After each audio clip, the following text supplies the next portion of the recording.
Praise the Lord.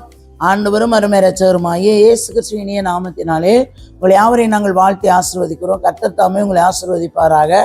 இன்றைய தேவ வார்த்தை செப்பனியா 3ஆம் அதிகாரம் 16வது வசனம் 17வது வசனம் சொல்லுகிறது பாருங்க. அந்த நாளிலே எருசலேமை பார்த்து பயப்படாதே என்று, சீயோனை பார்த்து உன் கைகளை தளர விடாதே என்று சொல்லப்படும். அல்லேலூயா. எந்த நாளில்? அல்லேலூயா. இப்போ உங்களுக்கு போராட்டம், உங்களுக்கு பிரச்சனை, அப்போ சோர்ந்து போகிற நாளிலே எருசலேமை பார்த்து பயப்படாதே என்று கர்த்தர் சொல்லுகிறார். சீயோனை பார்த்து உன் கைகளை தளர விடாதே என்று சொல்லப்படும். அல்லேலூயா. அப்போ உங்களுடைய கைகளை தளர விட மாட்டார் ஆண்டவர்.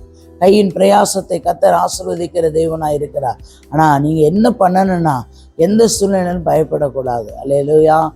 ஆமாம், பயப்படாமல் நீங்கள் எந்த காரியத்தை செய்யும் பொழுது, கர்த்தரை முன்வைத்து நீங்கள் செய்யும் பொழுது, கர்த்தர் உங்களை கொண்டு பெரிய காரியத்தை செய்கிற தேவனாக இருக்கிறார். அது மட்டுமல்ல, உன் தேவனாகிய கர்த்தர் உன் நடுவில் இருக்கிறார், உங்கள் நடுவில் இருக்கிறார். அல்லேலூயா.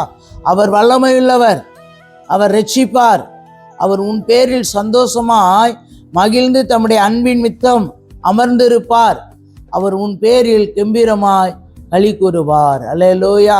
நல்லா கவனிங்க. உன் தேவனாகிய கர்த்தர் உங்கள் நடுவில் தான் இருக்கிறார், நடுவில் இருக்கிறார். அல்லேலூயா, இருக்கிறார். அவர் வல்லமையுள்ளவர். அவர் ரட்சிப்பார். ரட்சிக்கிற தேவன். ஒருவரும் இப்போ பாருங்க, எல்லா ஆத்மாவும் ரட்சிக்கப்படுவது தான் தேவனுடைய விருப்பம். ஒருவரும் கெட்டு போவது அவருக்கு சித்தம் அல்ல. அல்லேலூயா. அதே போல தான் அவர் வல்லமையுள்ளவர், அவர் ரட்சிப்பார், உன் பேரில் சந்தோஷமாய் மகிழ்ந்து தம்முடைய அன்பின் மித்தம் அமர்ந்திருப்பார், அவர் உன் பேரில் கம்பீரமாய் களி கூறுவார். கம்பீரமாய் உங்களை கொண்டு களி கூறுகிற தேவனா இருக்கிறார். அதனால் நீங்கள் எந்த காரியத்தை குறித்தும் பயப்பட வேண்டாம், எதை குறித்தும் பயப்படாதீங்க. எந்த திருமணத்துக்காக குறித்தோ, அல்லது உங்களுடைய எதிர்காலத்தை குறித்தோ, அல்லது உங்களுடைய பிள்ளைகளை குறித்தோ, எதை குறித்தும் கவலைப்படாதீங்க. கர்த்தர் பெரிய காரியங்களை செய்து உங்களை நடத்துகிற தேவனாய் இருக்கிறார். இந்த வார்த்தையை கொண்டு உங்களை ஆசீர்வதிப்பாராக. தகப்பனே மை துதிக்கிறோம், சோத்திரங்க தாவே, சர்வ வல்லமையுள்ள தெய்வமே மை துதிக்கிறோம், சோத்திரம் ஐயா.